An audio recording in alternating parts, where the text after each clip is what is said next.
Hafaday, my fellow Guamanians. There are many things in education within the control of schools and the government. We come up with a curriculum. We mandate that kids go to school at least until they're 16. We set pay scales for teachers. We try to provide adequate facilities for learning. We provide snacks and lunch. We determine the school calendar, and teachers teach. And we hope that after doing all these things that are under our control, that students learn. But there's another side to this. From the time a student leaves school to the next morning when he comes back, students live their lives at home. And what happens at home doesn't leave students when they enter the courtyard. It helps to shape who these students are and what kind of diverse challenges that they face. Now, we don't have control over what happens in the private lives of families, nor should we. Last week, we presented information that shows that a child is most influenced to succeed by a good teacher. And this is despite whether that child was poor, abused, neglected, or living with a disability. And that's the good news. It means that despite the high rate of poverty on Guam, we can really turn things around for students by doing what we can do in their schools. We also can't ignore that parental and community support makes a big difference. A major shift in how parents and the community prioritize education can really help teachers to help their students. The fifth part of our education reform series is about parental and community support.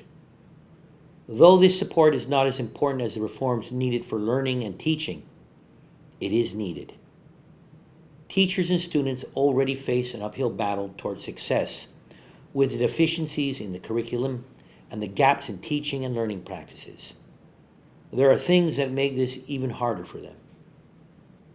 It's impossible to teach a student who isn't there or who's late to school all the time.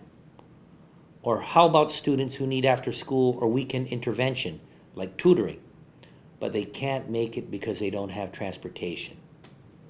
These things happen a lot. Many parents don't have cars, and many students live very far from bus stops. The first community support we must consider is the consolidation of all mass transit so that buses run from the morning to evening on a reliable schedule. Now, what about the kids whose families couldn't feed them dinner that night before, or breakfast that morning? Or kids who sleep late every night because they're babysitting their younger siblings while their parents are at work? It's not easy for teachers to keep the attention of tired students on an empty stomach. And what about students who struggle with the scars of emotional, physical, and sexual abuse at home? Or children who witness their parents using drugs or who use drugs themselves? Students who are violent and who risk the safety of other students. Folks, I've heard all too often that these are reasons why these students can't learn. Yes, these conditions make it harder for these students to learn, but we can't forsake these students for the unfortunate life circumstances that they struggle through.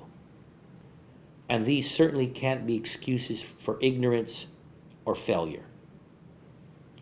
Teachers and principals should not be made to take the place of abusive or neglectful parents. The solutions when discovering that students are being neglected or abused at home is common sense. Report these parents to the proper authorities. Provide the students with the proper intervention.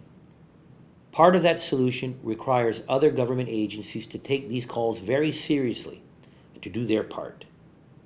For instance, when a teacher logs excessive absences of a student in a short time, the principal should be notified. The principal trained to notice behavioral issues may find out that there are bad problems at home. The principal should be able to rely on social workers from public health and mental health coming to help that student. And the principal should be able to rely on CPS and the police to intervene as well. We also strongly recommend reinstituting the Person in Need of Services, or PINS program. It involves a hearing before a judge to examine the needs of a child who's being neglected. And this could result in court orders and penalties for parents who willfully neglect their children. In this process, the court will appoint a guardian ad litem, an attorney focused on the child's best interests.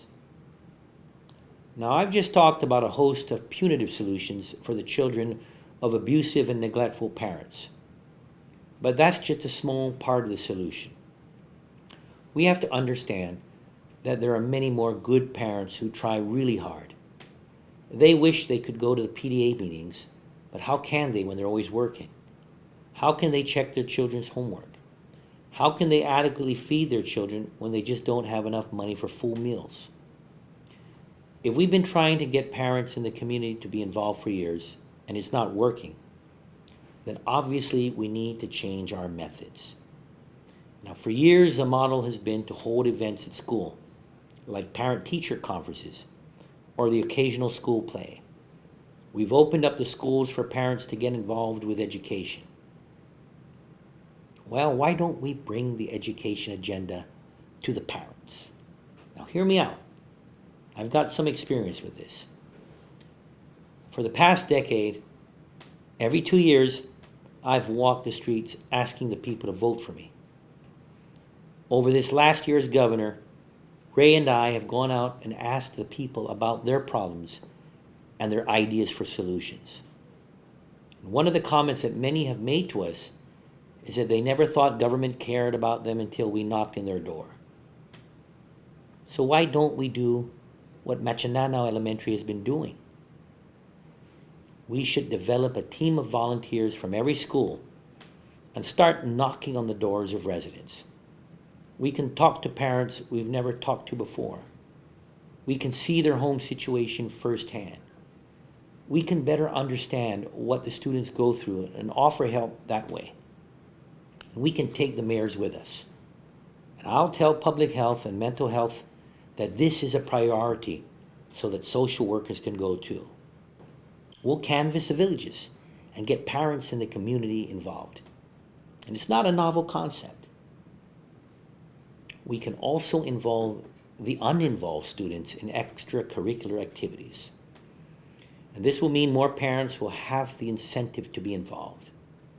And rather than always sending home notes about a child's bad behavior, why don't we send home notes about how much children are trying? I'll bet you parents will begin seeing more of these notes than those bad ones that stay at the bottom of the backpack. We also need to revive the Parent Information Resource Center and open the regional centers. This is particularly important for parents who try and want to know how to work with their out-of-control children. On top of this, we can't ignore the major language barriers that we have. How can we communicate with people who don't speak English?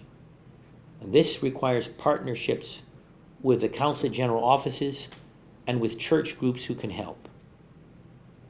I have many more details and solutions to explain on this subject of reform. And we've been receiving many new ideas and many ideas that we've already included. These problems that we have may seem insurmountable, but they're not. These challenges are opportunities for us to achieve and to overcome. One thing is certain, change needs to happen. And some of these changes won't be comfortable. They will bring to light the unwelcome truth of our current state and our failures. But if education is really the first priority, and the students really are at the heart of it, then why wouldn't we pursue these reforms? There's one more of these addresses left, and I've saved the best for last. It's on learning, the most important subject of reform. Now, more on that next week. Thank you all, and God bless you.